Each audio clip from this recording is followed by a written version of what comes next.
सुप्रभात, good morning. सीधा सौदा के आज के इस वेडनेसडे एडिशन में आप सबका स्वागत है। थोड़ा सा मुश्किल हो गया है। कल पता नहीं क्यों ऑनियर साजबो मैंने बोला कि कल थर्सडे को, तब से हफ्ता और टफ हो गया मेरे लिए, क्योंकि एक दिन माइंड ने कुछ और प्रोसेस किया और रियलिटी कुछ और थी। और ऐसा लग नहीं रहा कि सिर्फ 2 ही दिन काम किया अभी तक। थर्ड डे शुरू ही हुआ है। ये वाली बात मुझे बहुत सही देखी। अभी मिड पॉइंट पे नहीं है आप, मिड पॉइंट नहीं, अभी तो तीसरा दिन पूरा खड़ा हुआ है। पूरा दिन खड़ा हो, 1 ही घंटे से निकला है, 1 घंटा भी नहीं, आधा घंटा। बस ये कि उठ के आ गए। दूसरी चीज ये है कि पार्किंग मिल गई। ये अलग कहानी है आवाज की। अच्छा, क्यूज लाइए भाई, गिफ्ट निफ्टी के संकेत 1/4% उछाल के साथ कामकाज के इंडिकेशंस आ रहे हैं गांधीनगर से। दिखाएंगे नहीं, ये गिफ्ट निफ्टी 50-55 पॉइंट ऊपर खुलने के इंडिकेशंस। मूड ठीक है, एशिया बेहतर कर रहा है, लार्जली सारा एशिया इन ग्रीन है। हमने कल बढ़िया आउट परफॉर्म कर रहा था, आज भी इंडिकेशन है कि उसके ऊपर थोड़ी सी और तेजी होगी, क्योंकि ये रिलीफ रैली कह लीजिए, वो एकदम नीजक रिएक्शंस के बाद वो इजराइल के, या फिर पिछले कुछ दिनों से मोमेंटम तेजी का था, उस पर एक झटका लगा था, उसके बाद वो रिज्यूम कर गया है। जैसे भी पुट क्रॉस करना है, वो तेजी जस्ट की तस बनी हुई है। परसों भी यूएस में मजबूती थी, इंटरडे में बढ़िया घूम गए थे, कल भी तीनों बेंचमार्क्स आधा % ऊपर थे। X of Israel war, luckily बाकी सारे क्यूज बढ़िया थे। आज भी डॉलर इंडेक्स, बॉन्ड यील्ड्स, कच्चा तेल सब ठीक है। और इजराइल वॉर को लेकर भी जो कंसर्न्स हैं, एटलीस्ट इस समय तक लग रहा है कि वो लार्जली कंटेन्ड टाइप है। पहले डर था ना कि ये भी इन्वॉल्व, वो भी इन्वॉल्व, ऐसा होगा। अब तक ऐसा नहीं हो रहा है, देखते हैं। वो तो उसको मॉनिटर करना है, जैसे हमने यूक्रेन को मॉनिटर करा था, इसको भी मॉनिटर करते रहेंगे। पर जो लार्जली वुंड इन्फ्लिक्ट करना था हमारे शेयर बाजार में, हो चुका। अब उस पर ज्यादा तवज्जो दिया नहीं जा रहा है, ये अच्छी खबर है। तो ये हरा हरा आपको हर जगह थोड़ा सा नजर आएगा, पर ऐसा क्या कहीं ऐसा ना हरा हरा पिच पे भी नजर आने लगे, वो मामला गड़बड़ हो जाएगा। लाइए भाई, दिखाइए आज कौन से स्टेडियम में मुकाबला है। हमारे पास भी क्या है, बहुत सारे स्टेडियम है। ये पिच आपको एक दिख रही है, हमारे पास ऐसी, ये हमने छुपा दिया गया। अदरवाइज हर मैच में क्या हमारे पास 3 पिचेस रहती है, एक लेफ्ट में एक राइट होता है। हर ओरिजिनल स्टेडियम में भी ऐसे ही रहता है, हमने भी ऐसे ही रख रखा है। अभी हमने क्या करा है स्पेशली, क्योंकि हम बायस ना हो इसलिए स्पॉन्सर्स नहीं रखे। वो आपने ग्राउंड में देखा होगा, हर जगह वो बड़े बड़े वो लगे रहते हैं। वो लगते कैसे, वो पेंट करते हैं क्या? जब वो, क्योंकि पेंट करेंगे तो अगले दिन अगले मैच के स्पॉन्सर बदल गया तो धोएंगे उसको, धुलता कैसे होगा? या फिर वो ग्रास को उतना पैच कट करके कलर्ड ग्रास को उस पर लगाया जाता हो, जब स्पॉन्सर बदल जाता होगा तो कारपेट ग्रास को उतना निकाल दिया और नहीं लगा दी। कारपेट घास होती है, जौन सी भी घास होगी वो पैच तो लगते ही है, पैच में होता होगा। हाँ, ऐसे कुछ होता होगा।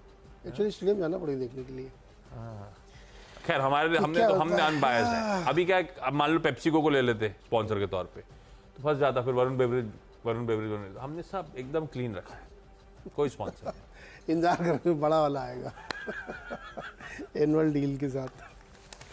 पिच अच्छी है भाई, देखो माहौल अच्छा बना हुआ है यूएस में, अच्छा है, सब कुछ ठीक ठाक चल रहा है, क्रूड भी नहीं बढ़ रहा है। और ये होप है कि अब शायद ब्याज दरें नहीं बढ़ेंगी, ऐसी उम्मीद बन गई है लोगों की। जल्द सीजन भी शुरू होने वाला है, तो कल भी मार्केट में तेजी थी। कल मुझे जो सबसे अच्छा लगा था, MSCI ग्लोबल इंडेक्स हर तरह के बाज़ारों को जो कवर करता है, उसमें 1% की तेजी थी सब जगह, तो वो एक बहुत पॉजिटिव संकेत था।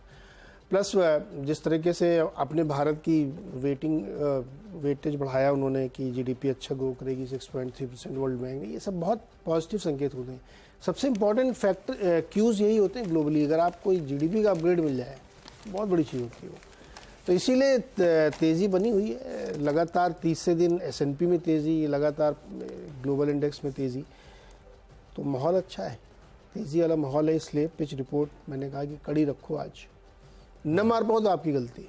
हाँ, ये बात सही है। पिच की कोई कंप्लेंट नहीं है, बहुत बढ़िया बाउंस। कल रिकवरी ट्रेड, बहुत पावरफुल रिकवरी ट्रेड था भारत में, और आज भी फर्दर लेग्स हैं। तो हाँ, गलती अपनी है, पर ठीक है, हम मारने के लिए आए नहीं है, हम तो खिलाड़ी का ऑप्शन देने आए। खिलाड़ी आपको खुद चुनने हैं अपने।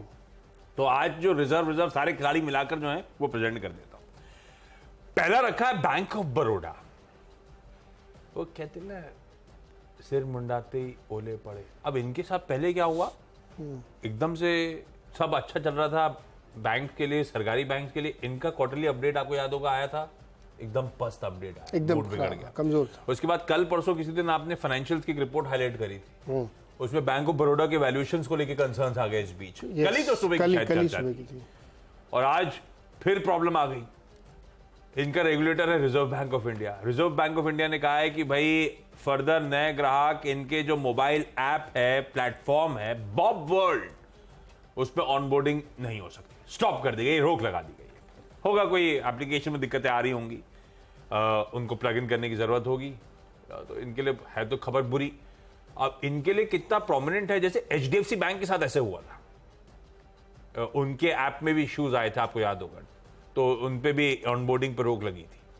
तो एचडीएफसी बैंक की कॉम्पिटिटिव इंटेंसिटी को देखते हुए वो बहुत इंपॉर्टेंट था।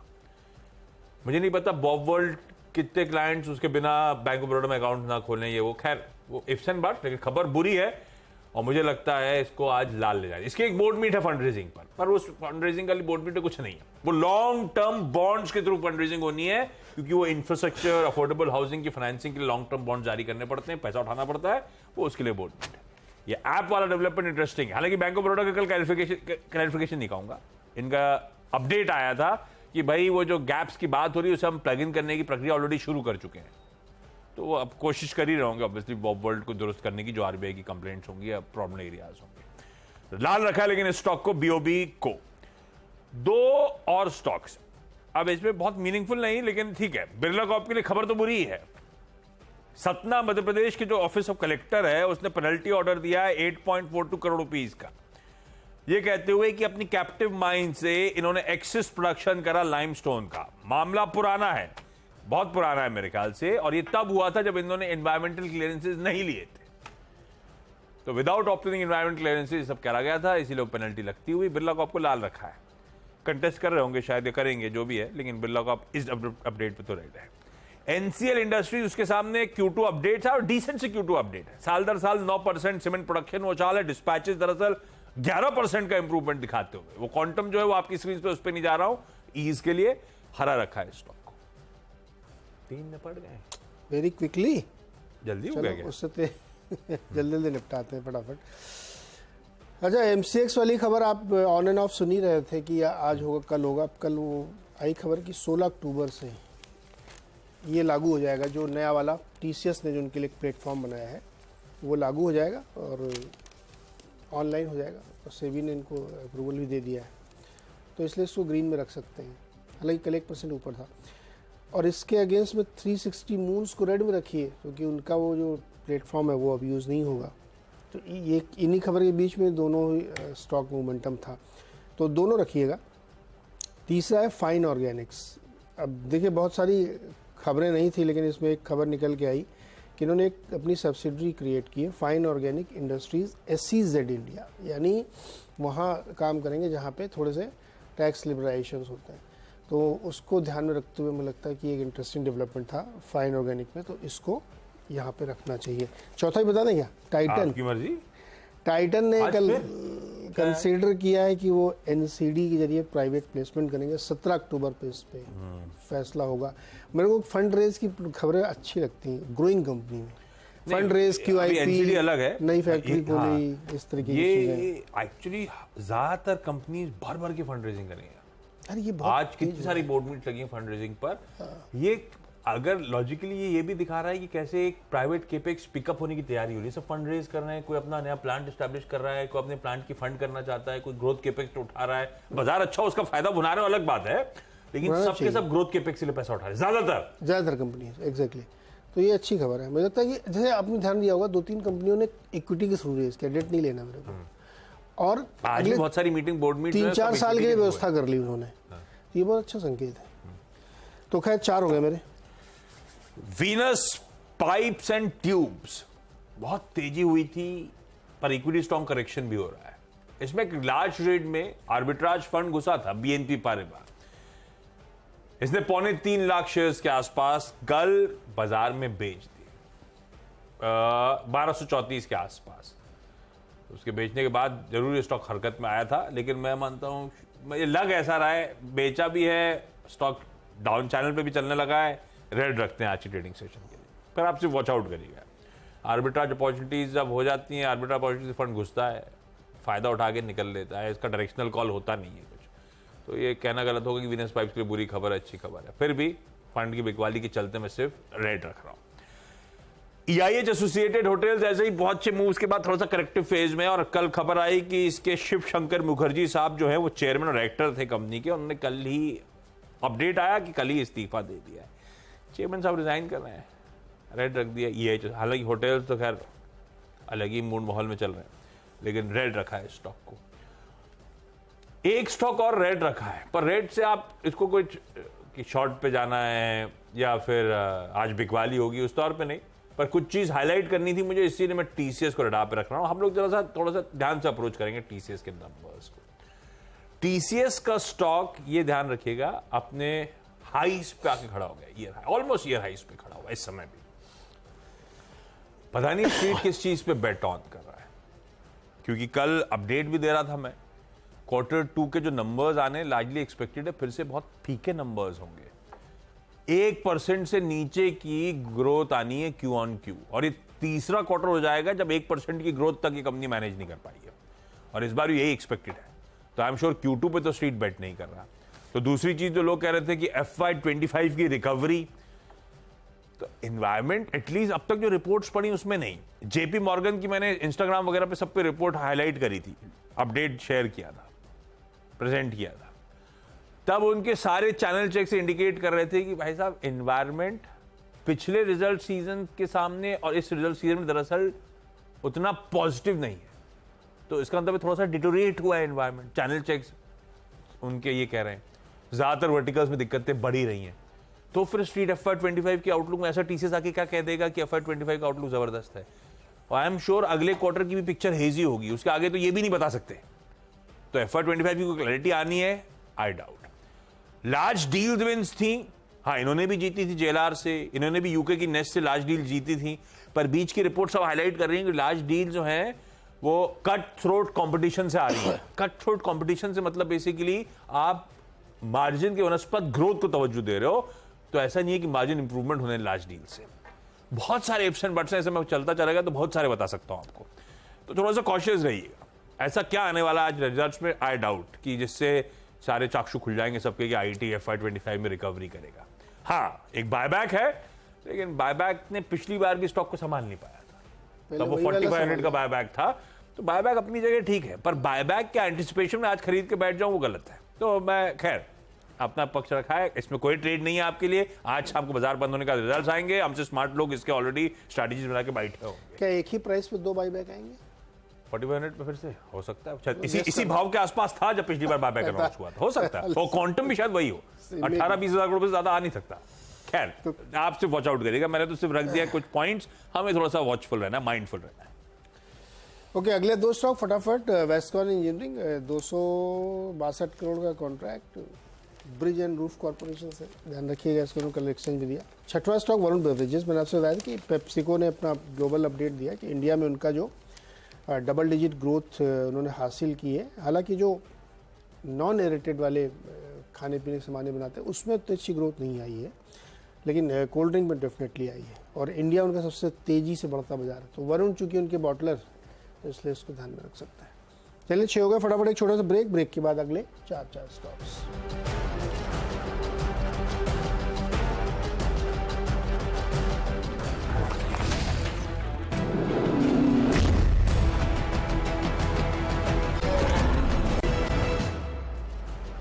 स्वागत है एक बार फिर से आपका। अगले 4 स्टॉक्स में फिनिक्स मिल्स, इसमें मॉर्गन स्टैनली की एक रिपोर्ट, उन्होंने 2200 का टारगेट दिया है बाई ओवरवेट रेटिंग के साथ। उन्होंने बताया कि रिटेल सेल्स ग्रोथ काफ़ी अच्छी दिख रही है, रेंटल यील्ड भी काफ़ी इनकी बढ़ती हुई दिख रही है, और इनका ये मानना है कि ये आगे जो है काफ़ी स्ट्रॉन्गर मोमेंटम बनता हुआ दिखेगा स्टॉक में, तो इसलिए अपग्रेड करके अच्छा टारगेट इन्होंने दिया है।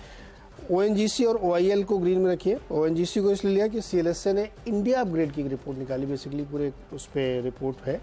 उन्होंने अपने कुछ हाई कन्वेक्शन कॉल्स दिए, उनमें से एक ONGC भी, बहुत सारे और दूसरे भी हैं। ONGC मैंने इसलिए लिया क्योंकि क्रूड की वजह से, तो ONGC को रखिएगा और ऑयल इंडिया को भी रखिए। ऑयल इंडिया तो एक दिन बहुत ज़बरदस्त मोमेंटम दिखा रहा था, तो इन दोनों को रखिएगा ग्रीन में। और 10वां स्टॉक आखिरी है इन्फोसिस। अभी इतनी कमेंट्री मैंने सुनी इनकी, उसको सुन के मेरा मन में किया कि एक आईटी डाल लेना चाहिए। लॉजिक सही बैठ रहा है, Logic- जो भगवान स्क्रीन पे लगाए देखो क्या होता है, मुझे पता नहीं क्या होगा इसके लिए। स्क्रीन पे रखना चाहिए आपको इन्फोसिस। आज हो गए मेरे 10। अच्छा क्विकली अब मेरे अगले चारों वो रखे हैं जिन पे आज बोर्ड मीट शेड्यूल्ड है। अब क्या होगा बोर्ड मीट से पता नहीं, रडार पे रखना है, स्क्रीन पे सिर्फ ऐड करिएगा। मेड प्लस फंड रेजिंग होनी है, अभी बात हो रही थी share preferential issue of shares के थ्रू, वारंट्स के थ्रू, और एक विकल्प एनसीडीज का भी छोड़ा है। शक्ति पंप्स ये पता है वैसे, इसमें कुछ नया नहीं होगा। होली ओन सब्सिडी शक्ति ईवी मोबिलिटी में इन्वेस्टमेंट्स करने, क्वांटम भी दे दिया 114 करोड़ रुपए, समय भी दे दिया अगले 5 साल में इन्वेस्टमेंट होगा, सब पता है, लेकिन फिर भी इसको रडार पर रखते हैं, ग्रीन कर दिया। और ओरियन प्रो सॉल्यूशंस आज बोर्ड मीट फंड रेजिंग पर शेयर्स और कन्वर्टेबल सिक्योरिटीज के थ्रू फंड रेजिंग कर रहे हैं, ओरियन प्रो को भी ग्रीन कर दिया। केपीआई ग्रीन, ये स्टॉक बहुत खबरों में रहता है आजकल, आज फिर बोर्ड मीट शेड्यूल्ड है, फंड रेजिंग होनी है और fund raising preferential issue of shares के थ्रू। तो इंटरेस्टिंग सबकी फंड रेजिंग आ रही है, इसीलिए सबको ग्रीन रखा है, लेकिन आपको सिर्फ वॉच आउट करना है। क्विकली छोटा सा ब्रेक के उस पार टीम्स का एक क्विक रैप अप।